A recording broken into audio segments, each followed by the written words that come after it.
우한 코로나 바이러스가 전 세계 여러 곳으로 확산되고 있습니다.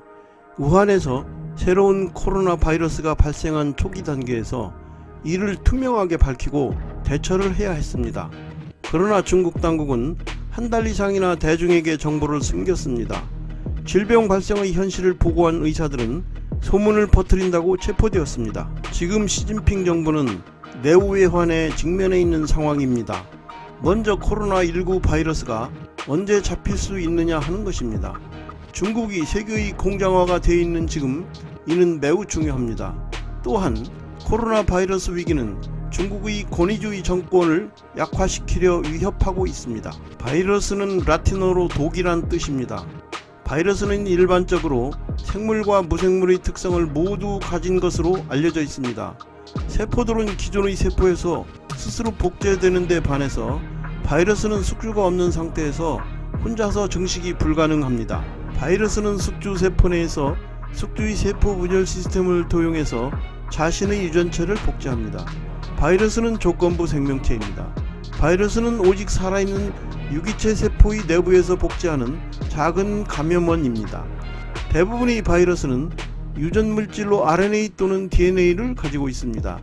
바이어리온이라고 불리는 전염성 바이러스 입자는 핵산과 단백질의 외피로 구성됩니다. 바이러스는 꽤 오랜 시간 숙주와 함께 진화하면서 숙주와 줄다리기를 했습니다. 그러다 보니 너무 극렬하게 번식하면 숙주가 일찍 죽고 너무 살살 번역해도 숙주의 면역체계에 당합니다. 그러다 마침내 바이러스는 숙주와 공생을 하게 되었습니다. 숙주의 방어작용과 바이러스의 복제 활동 사이에 적절한 합의점을 찾아내면서 말입니다. 그래서 대개 최초의 숙주에게 바이러스는 그다지 큰 위험성은 없는 편입니다. 어두컴컴한 동굴에서 사는 박쥐는 원래 사스의 숙주이기도 했습니다. 새로운 코로나 바이러스의 중개종은 박쥐 또는 천상갑입니다. 이 동물들도 같은 AC2 수용체를 가지고 있기 때문입니다. 바이러스가 다른 숙주에 옮겨갈 때는 종의 유사성이 클수록 더 쉽습니다.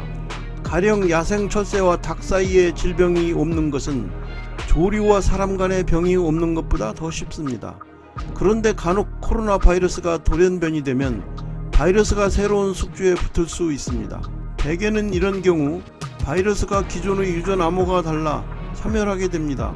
그러나 이 중에 아주 우연한 계기로 유전자가 변형되었지만 생존이 가능한 개체가 발생하기도 합니다.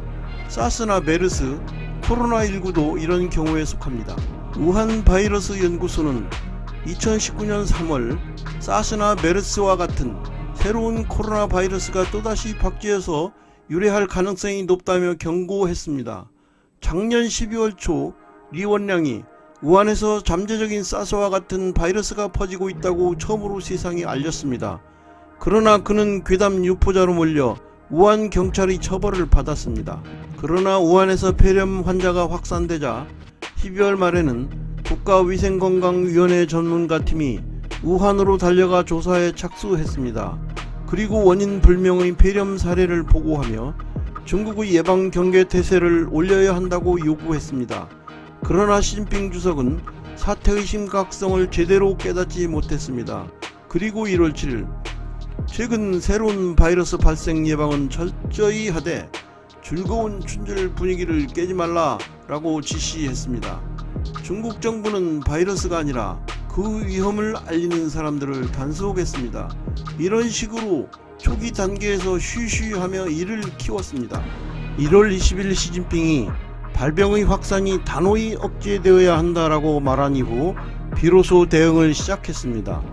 1월 23일 바이러스의 중심지인 우한은 외부 세계와 차단되었습니다. 중국 정부는 초강경 대응에 나섰지만 결국 초기 대응에는 실패했습니다. 우한 봉쇄 이전에 이미 500만 명 가까이 도시를 빠져나갔기 때문입니다. 중국 권위주의 정권은 언론 통제가 점점 억압되고 있습니다. 중국은 상부의 지시가 있어야만 움직일 수 있는 관료주의 나라입니다. 우한 코로나 바이러스 위협에 휘파람을 불고 폐렴에 걸려 숨진 리원량 의사, 병원에 자리가 없어 집에서 죽어간 이름 없는 사람들, 시신을 SNS에 올리고 실종된 의류 판매원 팡빈, 그는 너무 많은 사람이 죽었다고 신음하고 있었습니다. 이러한 당국 대응을 비판하다 실종된 변호사 천추수, 코로나 바이러스 위기에 대해 시진핑을 비판하다 가택연금 당하고 인터넷에서 차단된 교수 시장군, 연일 사망자와 감염자가 속출하면서 정부 대응에 대한 국민들의 불만이 높아졌습니다. 민심을 의식한 시진핑 주석이 결국 2월 14일 코로나 바이러스 관련 대처에 미흡함을 인정했습니다. 그러나 언론의 자유를 외치는 사람들이 늘어납니다.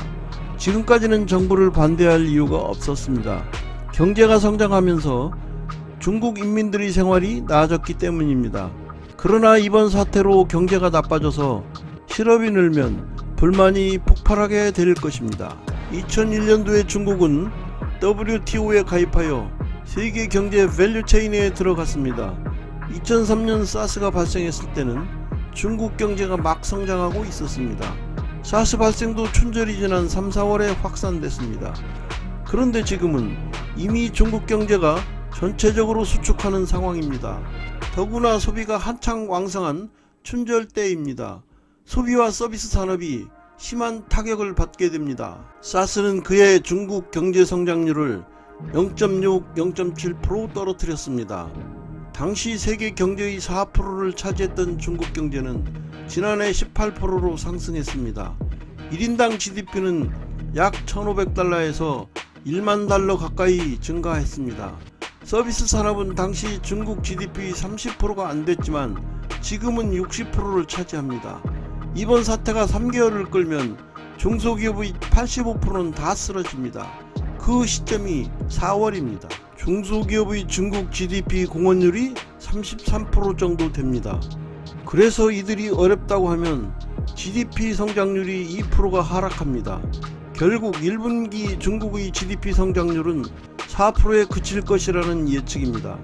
S&P를 비롯한 전문가들은 올해 중국 GDP 성장률을 4.5에서 5%에 그칠 것으로 내다봤습니다.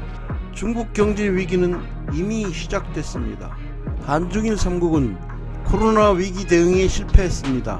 마치 약속이나 한 듯이 말입니다. 중국은 일당 독재 체제와 경직된 관료들의 보신주의 때문에 대형 참사를 자초했습니다. 문재인 정부는 시진핑의 방안에 집착하는 바람에 중국인 입국에 대한 바이러스 방지 대책에 소홀했습니다. 일본은 7월 도쿄올림픽 성공에 대한 강박관념 때문에 코로나 바이러스에 대한 대응을 그르친 경우입니다. 이탈리아와 이란도 코로나 바이러스가 급격한 확산 추세에 있습니다.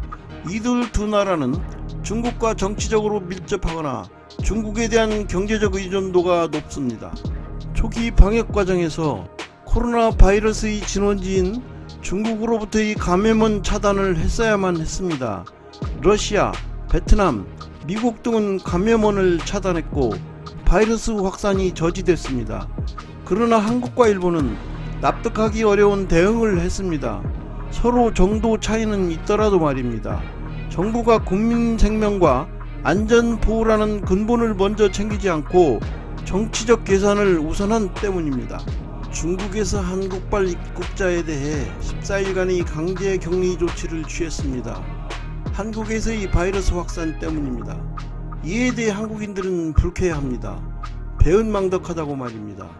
그러나 이것은 질병 통제 측면에서 오히려 올바른 방역 조치입니다. 창문을 열어놓고 모기를 잡는 방식이 어리석은 것입니다.